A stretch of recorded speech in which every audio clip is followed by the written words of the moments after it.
Semangat pagi, pagi, pagi, Pagi. pagi. Ya.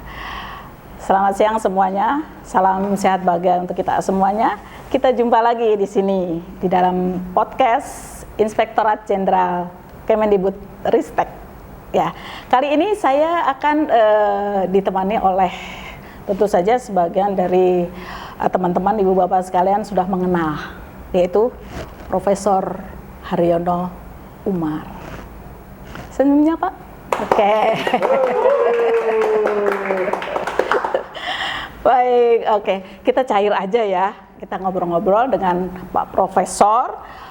Walaupun ini mungkin temanya agak berat, tapi semuanya bisa cair dan bisa mudah dipahami. Oke, baik. Nah, mari kita awali di sini, Pak Prof. Apa kabar Pak? Alhamdulillah baik. Sehat, alhamdulillah. Senang. Semakin kesini kelihatannya karena lama nggak jumpa, justru Pak Prof ini semakin segar. Alhamdulillah. Alhamdulillah. Karena pikirannya juga positif. Positif ya? Pikiran positif, kemudian ya kita menjalankan bertemu dengan komunitas-komunitas yang tujuannya adalah untuk kemaslahatan. Jadi kita juga terimbas dengan terbawa ya. Ya, jadi di situ ada positive vibe-nya ya. Ditambah lagi saya mendengar ini dari kejauhan bahwa Itjen sudah bersemangat untuk melakukan upaya segala macam dalam rangka untuk upaya pencegahan korupsi. Nah, itu juga membuat saya senang. Tambah senang. Dan ternyata hari ini saya jumpa dengan itu. Makanya saya lebih bersemangat lagi. Makanya hari ini saya terlihat agak lebih segar. Lebih segar, lebih muda. Makanya saya senang ini dengan Itjen. Terima kasih karena yang walaupun bagaimana dunia pendidikan itu adalah dunia masa depan Indonesia. Kalau kita salah sekarang menentukan 5 atau 10 tahun yang akan datang kita akan nikmati itu kesalahan itu. Tapi alhamdulillah ini saya dengar yang berbagai macam rumah cegah segala macam itu menurut saya luar biasa. Terima kasih. Saya sebagai warga masyarakat merasakan sangat bermanfaat apa yang sudah dilakukan oleh Itjen Kementerian Pendidikan dan Kebudayaan Ristek. Luar biasa. Itjen keren ya. Terima kasih Ibu Inspektur Jenderal ini dengan program-programnya yang antara lain dengan rumah cegah seperti tadi disampaikan oleh Bapak Haryono Umar. Oke, baik. Pak, kita sudah apresiasi kepada Inspektorat Jenderal Kemendikbudristek ya. Kan akhir-akhir ini nih Pak masih banyak terdengar ya adanya OTT Pak, TOT, TOT, OTT ya. Gitu. Jadi supaya kelihatannya nggak tegang jadi TOT gitu ya. OTT di mana-mana. Padahal yang kena OTT itu juga sebetulnya bukan orang yang sembarangan, orang yang pejabat justru, dan orang yang pendidikannya tinggi. Tadi Bapak intronya ada bahwa di situ pendidikan penting. Tapi yang terjadi seperti itu. Ini menurut Bapak seperti apa nih Pak melihat seperti ini? Iya, yang namanya korupsi itu kita sudah lihat salah satu penyebab korupsi itu yang disebut dengan capability. Bahwa orang yang punya kemampuan, siapa yang punya kemampuan itu adalah pejabat. Dia yang bisa menentukan ini kalau dia bisa, karena yang namanya korupsi kan tidak bisa dilakukan sendiri. Nah, oleh karena itulah maka dia yang menginisiasi, yang lain kan tinggal ikut. Yeah. Oleh karena itulah maka penting yang namanya integritas dari pimpinan itu tidak bisa ditawar-tawar. Nah, kalau kita lihat sekarang ini kenapa masih terjadi demikian? Karena memang mereka menganggap hukumannya ringan, mereka bisa mendapatkan manfaat banyak dari situ. Nah, ini yang dia lupa bahwa sebetulnya apa yang dilakukan hari ini sebetulnya untuk masa depan bangsa. Nah, itu yang dia tidak ini kan. Oleh karena itulah maka upaya-upaya yang kita lakukan seperti sekarang ini dalam rangka untuk menyadarkan kembali. Ingat itu kalian tuh hidup bukan hanya sekarang saja, untuk masa yang akan datang. Ingat bahwa ini untuk anak cucu kita sendiri loh. Indonesia itu dianggap sebagai negara besar, yaitu saya sebut sebagai benua maritim Indonesia. Indonesia bukan hanya daratan yang katanya 17.000 pulau, itu kan hanya 30% ya. Yang lebih besarnya itu ada lautan kita, itu sesuai dengan UNCLOS tahun 1982 mengatakan Indonesia itu satu. Itu yang disebut dengan NKRI. Itu disebut di dunia internasional sebagai benua maritim Indonesia. Jangan diganggu itu dengan korupsi-korupsi. Itulah yang kita harapkan kepada para pejabat, baik di daerah, di pusat, di BUMN, BUMD dan segala macam untuk bahu membahu. Karena nggak bisa kalau umpamanya kita serahkan aja kepada katakanlah penegak hukum, kepada auditor, harus bersama-sama. Nah ini sekarang penegak hukum sudah semangat, sudah banyak melakukan, diikuti lagi dengan auditor, terutama yang saya lihat yang sangat konkret. Yang sangat konkret, contoh sangat konkret adalah Inspektur Jenderal Kementerian Pendidikan dan Kebudayaan Ristek. Itu saya apresiasi. Okay. Ijen Kemendikbudristek. Baik, terima kasih Pak Haryono Umar. Jadi di situ karena dia melakukan karena justru dia yang punya capability ya.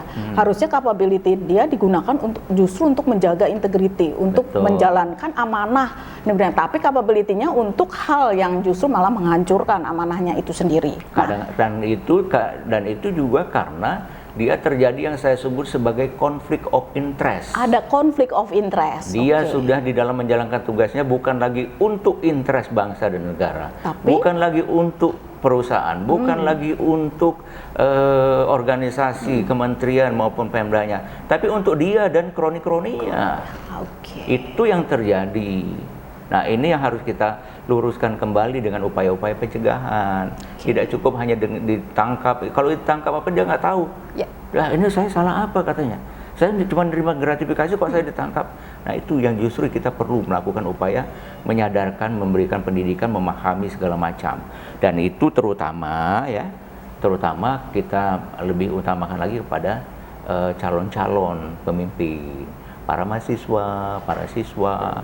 Karena mereka nanti akan memimpin Indonesia ini. Kita kan hanya menyediakan karpet merah untuk mereka itu. Jadi itu udah harus ditanamkan bahkan dari usia dini bahkan ya Pak ya ditanamkannya. Itulah peran dari Kemendikbudristek. Kemendikbud dengan dia menyediakan yang disebut dengan tacit knowledge dan implicit knowledge-nya itu untuk itu. Kalau Kemendikbud gagal, Indonesia gagal. Nah, alhamdulillah ini kelihatannya program-program dari Kemdikbud secara keseluruhan yang dipimpin oleh Mas Menteri ini arahnya ke sana nanti. Bagus kalau menurut saya. Baik, Mas Menteri, Dikbud, oke. Nah, tadi Bapak menyinggung kaitannya dengan Inspektorat Jenderal. Artinya di sini ada peran pengawas internal ya Pak ya? Pengawas internal. Nah, seperti apa sebetulnya pergerakan pengawas internal untuk dalam rangka mencegah terjadinya korupsi? Atau mungkin pengawas internalnya kurang kenceng Pak? Atau terlampau lemah gitu? Menurut Bapak seperti apa? Bagus, ini pertanyaan bagus sekali ini Mbak Nunung ini. Jadi kalau kita lihat ya, yang tahu persis kalau penegak hukum KPK, kejaksaan, polisi itu orang luar.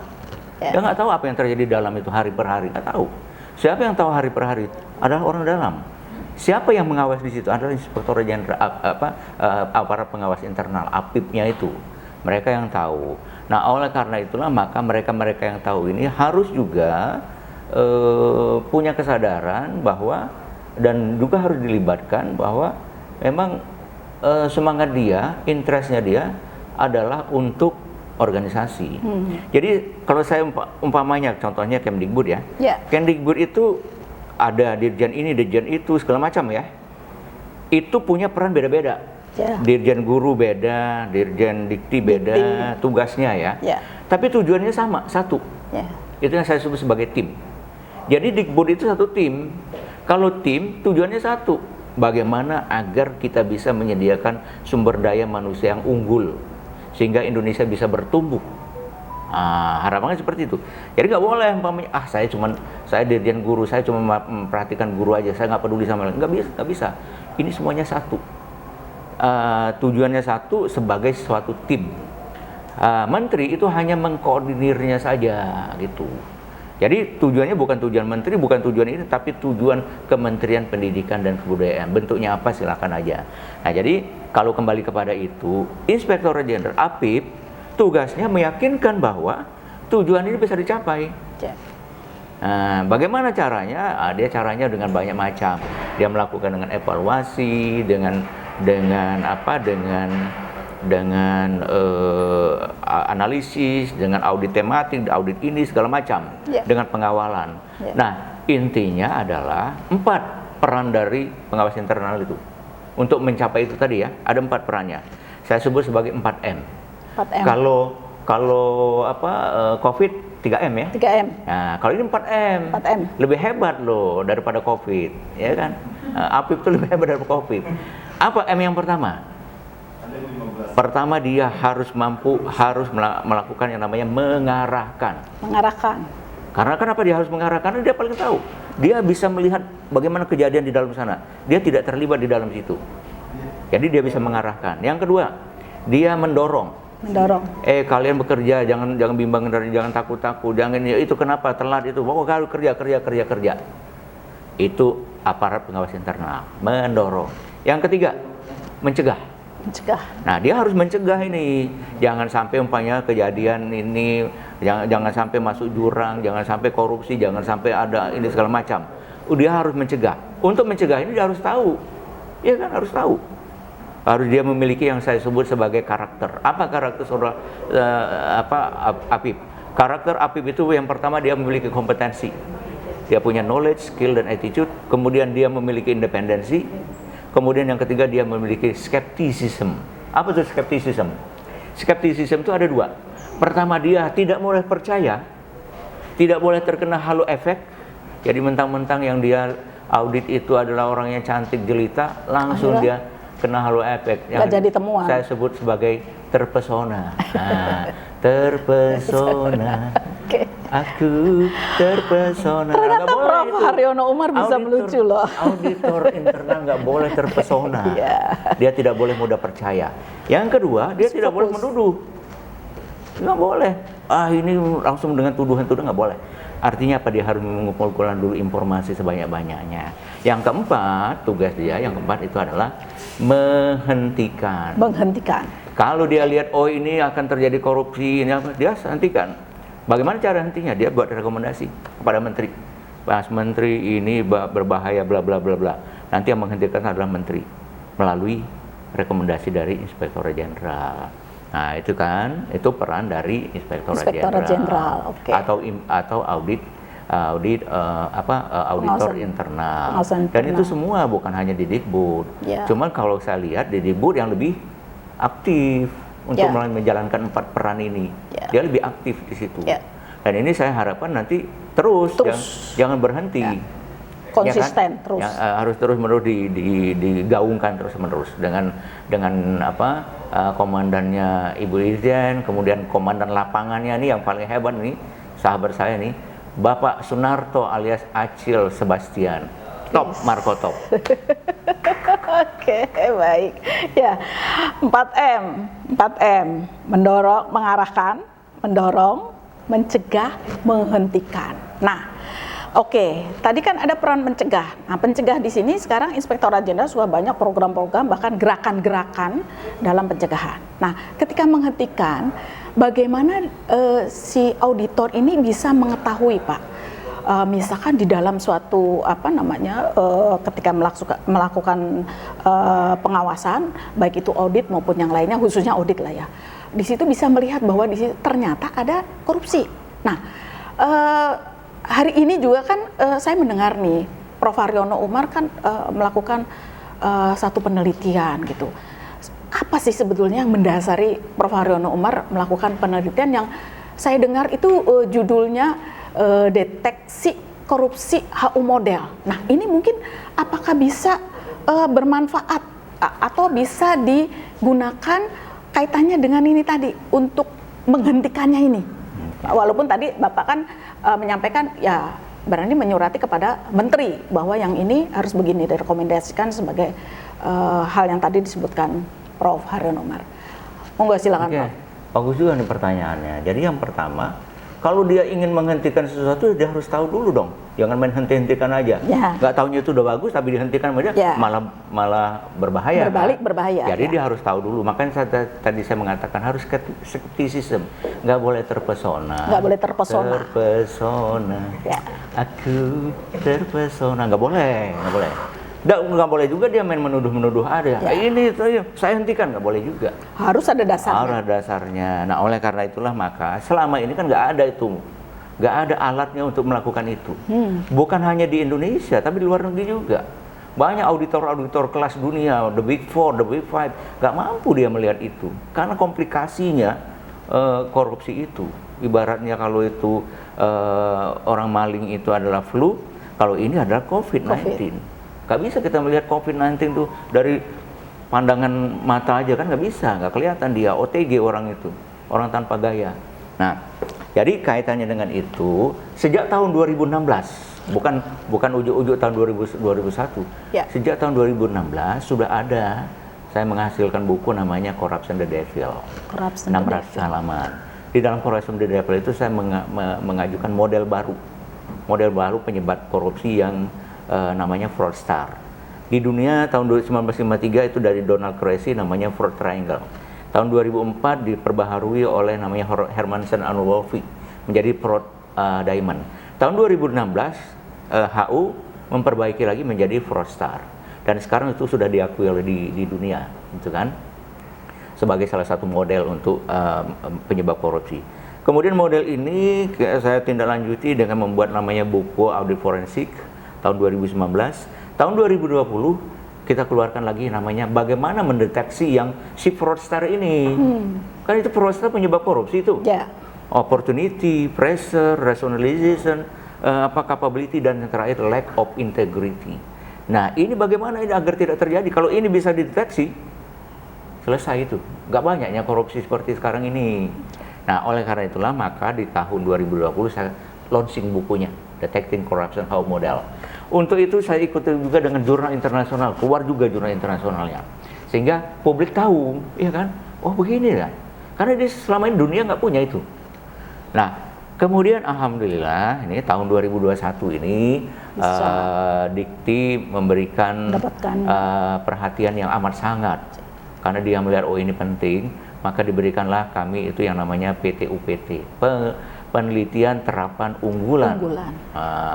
Perguruan tinggi yang untuk membangun HU model ini. Alhamdulillah HU model ini sudah kita lakukan dengan bantuan, dengan dukungan, dengan support dari Inspektur Jenderal Kemendikbudristek. Nah, di mana Kemendikbudristek menjadi mitra dalam penelitian ini. Nah, itu sudah kita keluar ininya penelitiannya modelnya itu datanya ada dua data primer dan data sekunder. Data primer sudah kita kirimkan melalui Google Form ke seluruh Indonesia, unit-unit di Kemendikbudristek. Kita kirimkan, sudah dijawab, kemudian kita diolah dengan chart, CART, kemudian diolah lagi dengan StatCal. Hasilnya kita bisa menentukan, ini luar biasanya loh. Di dunia belum bisa menentukan itu. Kita bisa menentukan mana yang kategori merah, zona merah. Kalau zona merah itu levelnya udah level tinggi itu, bisa level 6, level 7. Kalau PPKM ya. Nah, ada level gray. Nah, level itu inilah 3, 4, itulah. Ada yang kita bisa mengatakan level green, bersih dia, mungkin udah level 1. Nah, kita juga bisa menentukan itu dari model itu. Untuk lebih meyakinkan lagi, kita melakukan juga pengumpulan data secara data sekunder. Kita kumpulkan data-data itu, ada 102 data, masuk dalam satu rumusnya ada 52 rumus, masukkan dalam regresi, sehingga bisa keluar. Nah, hasilnya itu nanti akan menentukan apakah zona merah, hijau, ataupun green. Nah, untuk itu juga maka agar ini lebih handy, lebih user friendly, bisa betul-betul diterapkan. Karena ini kan terapan, nggak ada gunanya kalau kita hanya teori-teori aja. Melangit. Nggak ada gunanya lah itu. Nah, makanya di sini timnya berbagai macam, ya kan? Nah, bukan saya sendiri Bu Nunung, timnya itu banyak. Ada dari Ijen, Pak Harsono, ada dari Universitas Singapura Bangsa, Ibu Karyaningsi, ada dari Unpad itu Ibu Rahima, ada dari Perbanas itu Ibu Weldan, Ibu Siti Saparia, dan saya sendiri. Nah, kita bersama-sama dibantu oleh semua orang para ahli. Nah, untuk itu kita juga dibantu oleh ahli IT. Kita mendesain, menghasilkan yang namanya aplikasi HU model. Sehingga nanti orang yang akan menggunakan cukup tik tik tik tik tik tik tik tik Keluar. cereng. Ya. Tik tik tik tik tik tik tik cereng. Ya. Sehingga dengan mudahnya auditor bisa tadi mengatakan, oh ini Pak zona merah Bapak ini. Hentikan. Nah, hentikan. Bapak ini zona abu-abu, hati-hati. Mari saya bantu. Apa yang harus diperbaiki? Bapak ini zona hijau, oke jalan terus, tapi hati-hati ya, tetap hati-hati, tetap dikawal. Itu manfaatnya ini. Oke. Jadi program pemerintah untuk membangun zona integritas Wilayah bebas dari yang Bu korupsi. Nunung selalu mensuarakan mengenai segala macam dan membangun menuju wilayah bebas dari korupsi itu akan lebih terdorong, lebih diperkuat dengan adanya HU model. Wow, keren sekali. Ini kalau udah bisa diterapkan, Pak, bisa diterapkannya kapan, Pak? Masih on? Sebetulnya mulai sekarang bisa, cuman kan saya harus Kita uji coba dulu ya, Pak. Uji coba dulu, Oke, uji cobakan dulu, jangan mungkin masih ada Ya. kelemahan-kelemahannya. Ya. Nanti setelah uji coba nggak lama-lamanya itu, paling seminggu 2 minggu lah kita, kalau udah selesai udah firm, baru nanti kita launching dan nanti bisa diterapkan. Dan harapan saya karena memang mitra kita adalah Inspektorat Jenderal Pendidikan dan Kebudayaan Ristek, maka yang pertama menerapkannya itu adalah mendapatkan privilege pertama itu adalah Inspektorat Jenderal Kementerian Pendidikan dan Kebudayaan Ristek. Oke, baik. Jadi tidak lama lagi alat ini akan bisa digunakan oleh auditor. Dan kenapa juga harus Itjen Kemdikbudristek? Karena mereka ini juga yang selama ini menurut saya sangat konsisten, sangat maju ke depan dalam rangka upaya-upaya pencegahan korupsi. Ya. Pergerakannya tuh terus gitu loh Pak, Inspektorat Jenderal Kemendikbudristek nggak sempat diem gitu loh, konsisten. Sehingga ini juga menjadi perhatian Prof. Haryono Umar, kenapa harus bermitra dengan Inspektorat Jenderal Kemendikbudristek. Dan yang pertama nanti bisa memanfaatkan adalah Itjen Kemendikbudristek dan sangat membantu, apalagi satkernya kan cukup banyak ya Pak ya. Betul. Gitu. Dan tadi di awal disampaikan bahwa kuncinya itu justru di pendidikan, di Kemendikbudristek. Nah, tambah lagi umpamanya di perguruan tinggi, banyak tinggi, tuh. ya. Perguruan tinggi kan di satu perguruan tinggi itu fakultasnya ada berapa? Tempat Ibu ada berapa fakultas? Ada 9. Nah, 9. Ya. 9. Dan setiap fakultas ada prodi-prodinya. Prodinya lagi. Itu minimal 2. Tidak tertutup kemungkinan ada masalah di situ kan. Ya. Nah, SPI-nya itu nanti Itjen akan melatih mereka. Ini loh, coba silakan. Sehingga kita akan menjadikan para perguruan tinggi itu bukan hanya hebat dari segi keilmuan, tapi dia juga bangga bahwa kami sudah anti korupsi.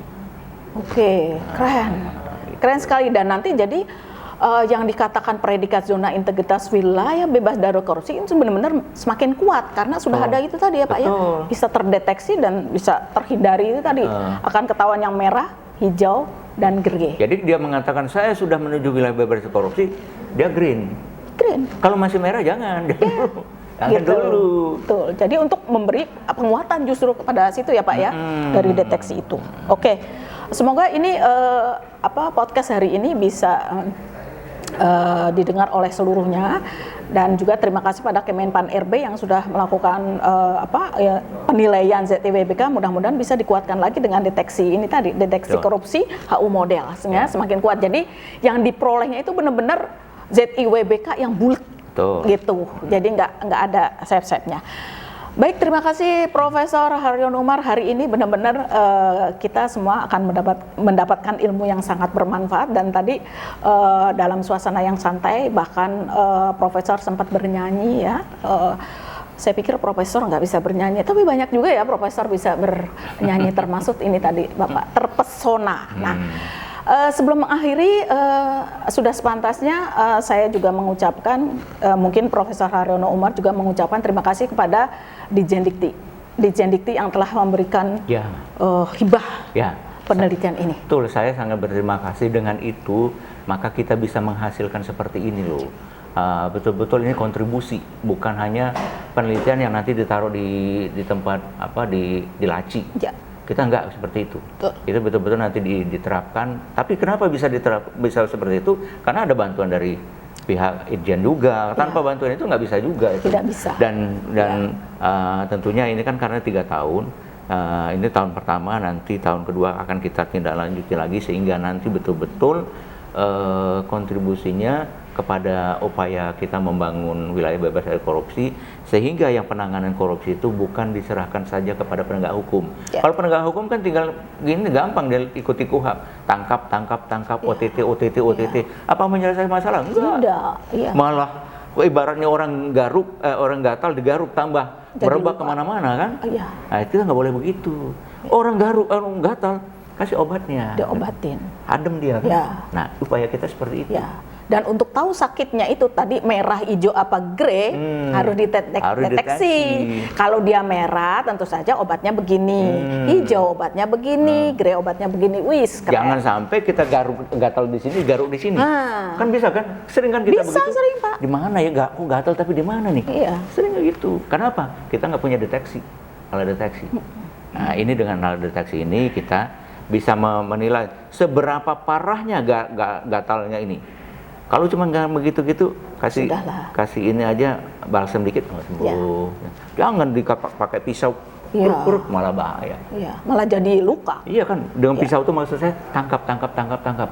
Malah berbahaya artinya. Malah perekonomian kita jadi kayak gimana? Kita kayak dalam suasana perang terus. Iya, baik. Oke. Clear ya. Keren kan? Keren banget gitu. Nanti lain waktu kita bisa bincang-bincang lagi ya Pak ya? Ya udah pasti lah. Kalau untuk Irjen apa sih yang enggak? Untuk Irjen apa sih? Ya oke. Mari kita apresiasi untuk Inspektorat Jenderal Kemendikbudristek yang sudah menjadi mitra Profesor Haryono Umar dalam melakukan penelitiannya, dan semoga penelitian ini nggak berhenti di sini saja, tapi ada lanjutan-lanjutan lainnya yang bermanfaat yang bisa diimplementasikan. Karena ada seorang Ketua Umum Persatuan Guru Besar Indonesia mengatakan jangan sampai hanya berhenti di jurnal, tapi bagaimana bisa diimplementasikan. Yang mengimplementasikan itu siapa?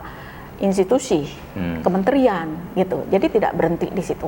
Oke, Profesor Haryono Umar, semoga penelitiannya terus berjalan lancar dan mendapat berkah, bermanfaat sehingga bisa mengurangi terjadinya korupsi di Indonesia ini. Minimal kita bergerak dari Kemendikbudristek. Terima kasih Ibu Irjen, terima kasih Prof. Haryono Umar. Terima kasih Ibu Irjen, terima kasih Dirjen Dikti, terima kasih Mas Menteri. Terima kasih Mas Menteri Nadiem Makarim. Mohon ini nanti bisa diimplementasikan di Kemendikbudristek. Semangat.